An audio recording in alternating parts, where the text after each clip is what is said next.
میں شاہی امام احمد بخاری آپ سے مخاطب ہوں۔ میرے عزیز نوجوانوں،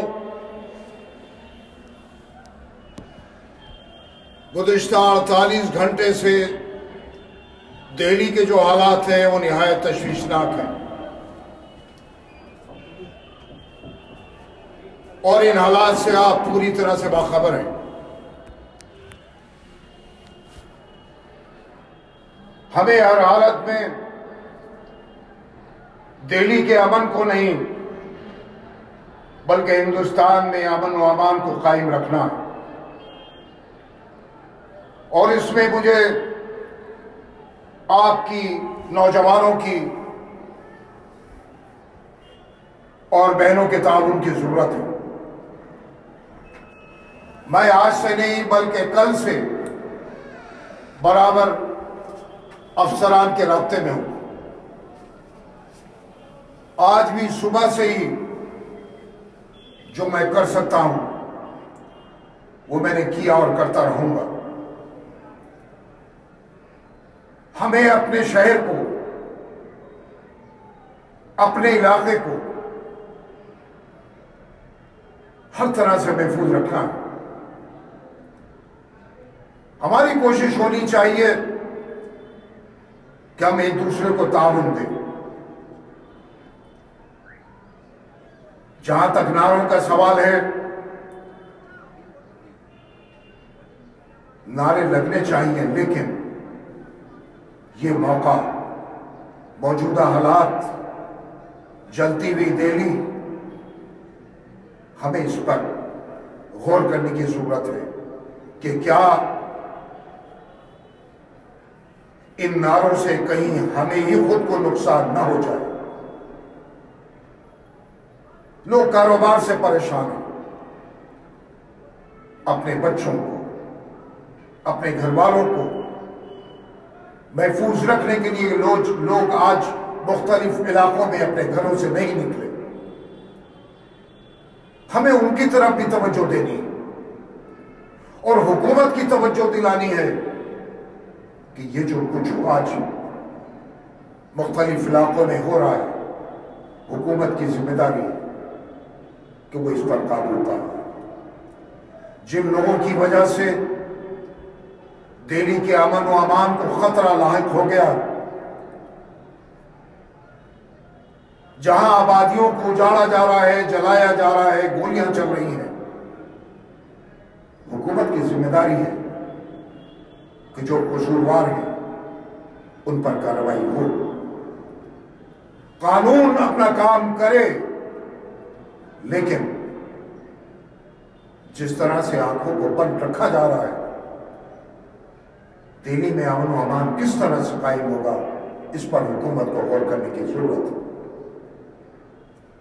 میں آپ سے کہوں گا، آپ سے درخواست کروں گا، اپنے نوجوانوں سے درخواست کروں گا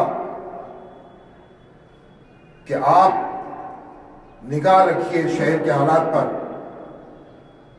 اور کوشش کیجئے کہ اس وقت ہماری پوری توجہ یہ ہونی چاہیے کہ امن و امان قائم ہو، اور کہیں کسی کے ساتھ ظلم، ذاتی اور ناانصافی ہو تو ہم آپس میں مشورہ کر کے اس کو سنبھالنے کی کوشش کریں۔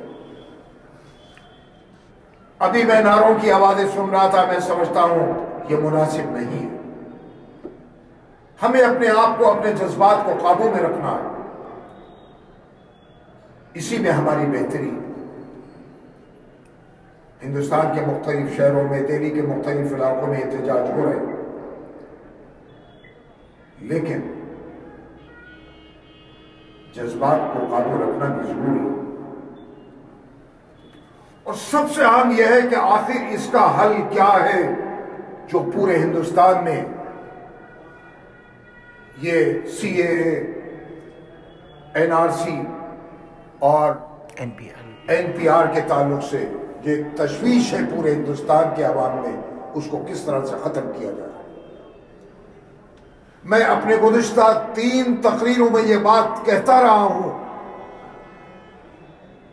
کہ ہمیں بات چیت سے اس کا حل نکالنا چاہیے۔ اب بات چیت کس کے ساتھ ہو، یہ ایک مسئلہ ہے جس پر سب تشویش میں مبتلا ہیں کہ بات چیت کس کے ساتھ ہو اور کیسے۔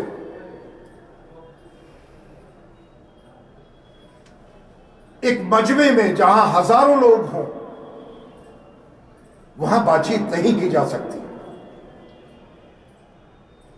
دنیا میں آپ نگاہ اٹھا کر دیکھ لیجئے، ہندوستان کے مختلف شہروں میں، مختلف ریاستوں میں جب بھی کہیں کوئی ایسے موقع آئے ہیں تو ایک کوارڈینیشن کمیٹی بنی، اور وہ کوارڈینیشن کمیٹی ہی بات کرتی ہے۔ لیکن جو قوم لیڈر لیس ہو اور کوئی ذمہ دار نہ ہو تو ایسے حل کیسے نکلے گا؟ میں پھر یہ کہتا ہوں کہ ایک بھاری بھرکم کوارڈینیشن کمیٹی ہو کہ جو سی اے پر، این آر سی پر اور این پی آر پر حکومت سے بات چیت کرے۔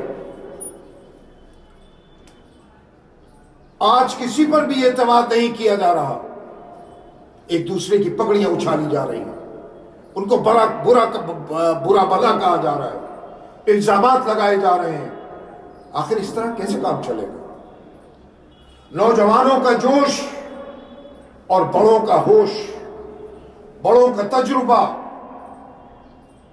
اس کے ساتھ ہی کامیابی مل سکتی ہے۔ صرف جوش سے کام نہیں چلتا، ہوش اور تجربے کی بھی ضرورت ہے۔ بڑوں کا احترام، بڑوں کی دعائیں، بڑوں کی سرپرستی، بڑوں کے تجربے سے میں سمجھتا ہوں کہ ہم کچھ نہ کچھ کامیابی حاصل کر سکتے ہیں۔ ہم لاکھوں کی تعداد میں یہ کہیں کہ ہم 1 لاکھ، 1.5 لاکھ، 2 لاکھ، 2.5 لاکھ ہوم منسٹر سے ملنے کے لیے جائیں گے اور اسٹیج پر بات ہوگی۔ سپریم کورٹ نے ایک کمیٹی بنا دی اور اسٹیج کے اوپر بات چیت ہو رہی ہے۔ کوئی حل نہیں نکل سکتا اس طرح کہ جب تک آپ بھاری بھرکم کوارڈینیشن کمیٹی نہ بنائیں اور حکومت کے ساتھ بات چیت نہ کریں، کیسے حل نکلے گا؟ اس پر سنجیدگی سے غور کرنے کی ضرورت ہے۔ حالات بگڑتے بگڑتے چلے جا رہے ہیں، دوسرے لوگوں کو موقع مل رہا ہے، ہم ایسے لوگوں کو موقع کیوں دے رہے ہیں؟ میں سمجھتا ہوں کہ وہ تحریک جو زمین سے اٹھی، ہماری ماؤں نے، ہماری بہنوں نے جس طرح سے اپنا جذبہ دکھایا، اس کو میں سلام کرتا ہوں۔ ہندوستان کے نوجوانوں میں جو جذبہ ہے ان کو مبارکباد دیتا ہوں، سلام کرتا ہوں۔ ہمیں اس اتحاد کی، ہمیں ان جذبات کی قدر کرنی چاہیے، اور ان ماؤں اور بہنوں کے حوصلے کے جذبات کو سلام کرتے ہوئے میں یہ کہوں گا کہ ہمیں سنجیدگی سے ان حالات پر غور کرنا ہے۔ ہم اس کو گجرات بننے نہیں دینا چاہتے۔ ہم چاہتے ہیں کہ ہندو ہو، مسلمان ہو، سکھ ہو، عیسائی ہو، سب اس ملک میں محفوظ رہیں، اور اسی طرح جو میل محبت ہونی چاہیے وہ قائم رہے۔ ہم لڑ کر، آگے لگا کر کامیابی حاصل نہیں کر سکتے۔ میں اپنے ہندو نوجوان بھائیوں سے بھی کہوں گا کہ یہ ملک ایک گلدستہ ہے مختلف مذاہب کے ماننے والوں کا، اور جب یہ گلدستہ بکھر جائے گا تو یہ ملک بکھر جائے گا۔ اس ملک کو محفوظ رکھنا ہے، اس ملک کے عوام کو محفوظ رکھنا ہے، اور یہ کوشش کرنی چاہیے کہ مل جل کر ان تینوں چیزوں کا کوئی حل نکالیں۔ میں نے کئی بار سوچا کہ میں پرائم منسٹر سے بات کروں، میں ہوم منسٹر سے بات کروں، لیکن سوال یہ ہے کہ اگر کوئی بات چیت کروں تو کل کو پھر سوالات اٹھنے لگیں گے۔ حل تو بات چیت سے نکلے گا۔ میں پھر کہتا ہوں کہ ایک ریٹائرڈ جج کو لیجئے، ایک سینئر وکیل کو لیجئے، ایک انگریزی کے اور اردو کے جرنلسٹ، سینئر جرنلسٹوں کو لیجئے،